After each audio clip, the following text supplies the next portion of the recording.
I'm outside the anatomy lab at the University of California, San Francisco.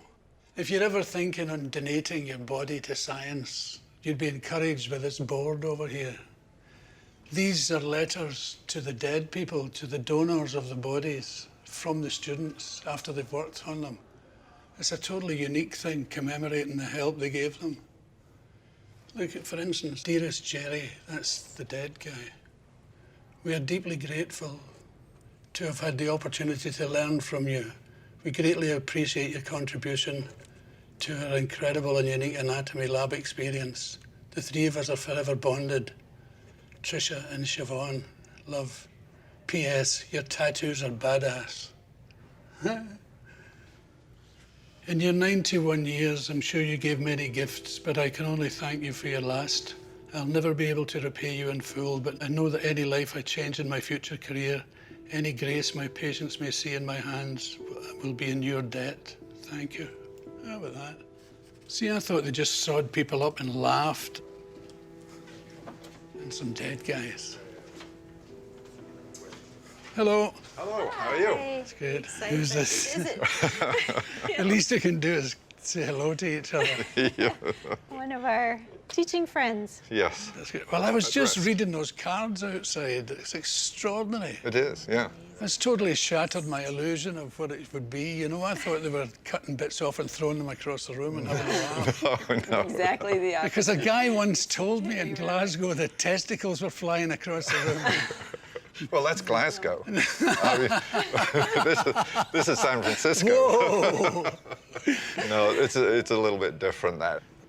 Our view is this is their first patient, so you treat it with respect. The donors' bodies are meticulously stripped back, each layer revealing more and more to the trainee doctors.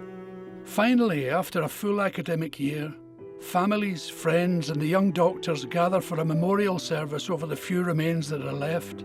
These are cremated and scattered at sea. It's a selfless way to go, a truly noble death. Does everybody get over their initial horror of this? Because I was reading in Mary Roach's book, there was a lovely part where one student was cutting off the arm of the cadaver, and the other student was patting the remaining arm and saying, there, it's okay. Yeah. Yes. But it gets stuck in your mind that there's a sort of horror involved. Right. You know, I've never been exposed to the beauty involved, Right, yes. It which really has is. taken me aback. Yes. And the impressiveness of the body.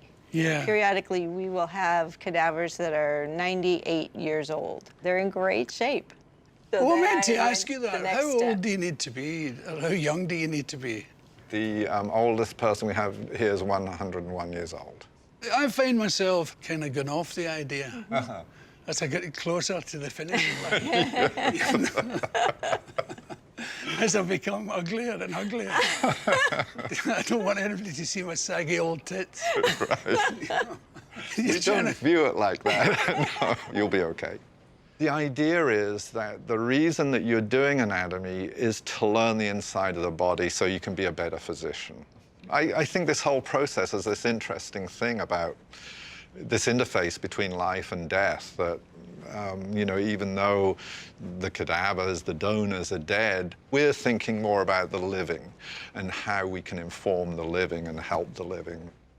Where do I sign up? Well, Yes. yes, you, We're happy to have you as I'm a completely donor. sold. Sold to the man You with can the join me. glasses. Absolutely. We'll lie together.